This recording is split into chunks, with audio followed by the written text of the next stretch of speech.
The one here where I got beat down, where they didn't want to discuss it and they dismissed the case. It was clear retaliation. It was the juveniles. Under the juvenile diversion of Barack Obama, Joe Biden, juveniles with the rock the vote can intimidate you if you don't agree with how they are making you, through the Department of Human Services, respond. So for me, I said under COVID, which was Republican, through Democrat Donald Trump, they were willing to allow you to beat people up and then get you out of jail if you don't vote Donald Trump. Under the historical college deal, where I said that he was telling black people his side of the story, and as he ran as a Republican, he got a lot of Democrats like the juvenile diversion group to support his ideology.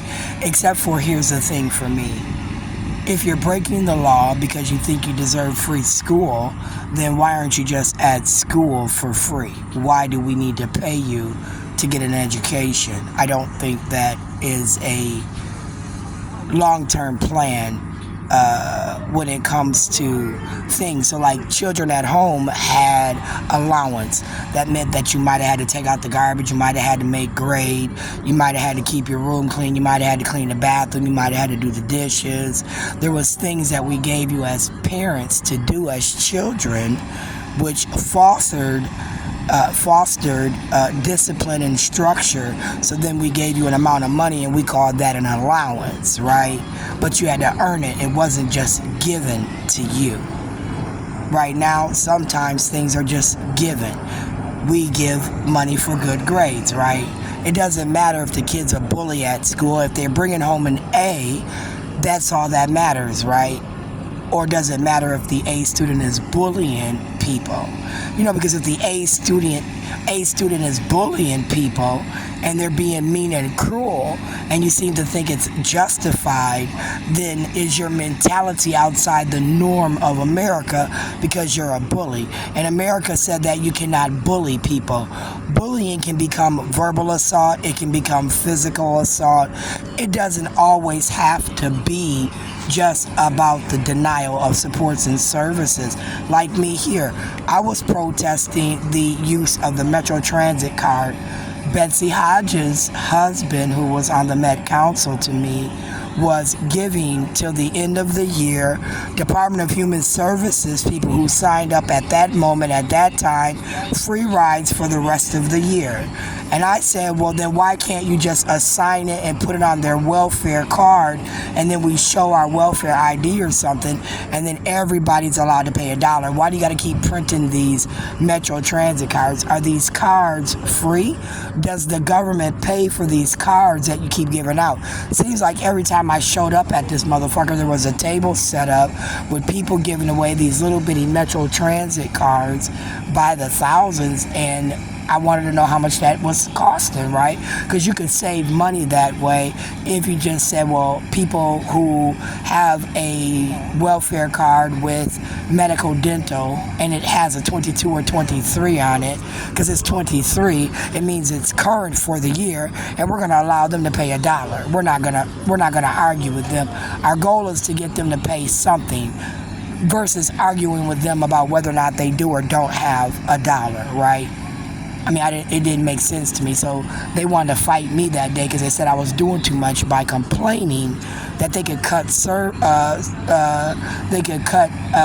that spending of those Metro Transit cards and use that money some other way. The girl said I was doing too much. I said I'm doing too much by trying to help them give you a free ride, because as far as I know, they might not even be riding the bus. The D and the C line, don't know cops really ride it, so really we just all get on that motherfucker. We may or may not pay for the D and the C line at this point because you just get on it and you just ride it. So in theory, you really don't need a bus ticket to ride the C and the D line, right? But when you ride the other ones, you might need a ticket. And then therefore that's where the conversation comes in, whether or not you need a courtesy ride for free because you don't have $1, whether or not you got the whole full fare of $2.50. Are you going to utilize the transfer? Does the transfer start when you get off the bus, when you get on the bus? It's an extended ride. So my theory is it should start when I get off the bus. Not when I get on the bus. Because sometimes you got shit going on that's outside of me and you're eating up my transfer. Like when they want to argue with people about whether or not they got bus fare. Sometimes they got to pull over and help the handicap on the bus. One time I was on the bus, there was too many handicapped people. The bus driver had to leave the other handicapped person at the bus stop because they didn't have enough handicapped space on the bus. I'm just saying. With that being said, I said, can I get a seatbelt on the bus? Because every now and then your bus drivers be driving real fucked up. They be slamming on the brakes. I be flying forward and shit. My sister was trying to get off the bus. That bitch fell. Some people said she did it on purpose. Some people said she didn't. All I know is the bitch said she fell. And if the bus driver drives like some of them other bus drivers, maybe it was the bus driver's fault. Do you always think the bus driver has the right of way? Do you think bus drivers try and bogart just because they're driving a bus? And they think that because they have this law that puts them above driving rules, they could just cut you off in traffic? Bus drivers can be rude as fuck. Have you ever been on a bus? Try riding a bus.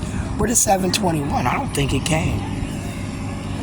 That's why we started taping. I thought they just canceled it because they were trying to tell me, again, Ilhan Omar with the post-traumatic stress disorder from the Katima Jackson Republic of Africa, where Mandela Nelson said that we are owed here in America because we're African and they need to come here to get American education, and I need to share my wealth with them when they ain't shared their wealth with me.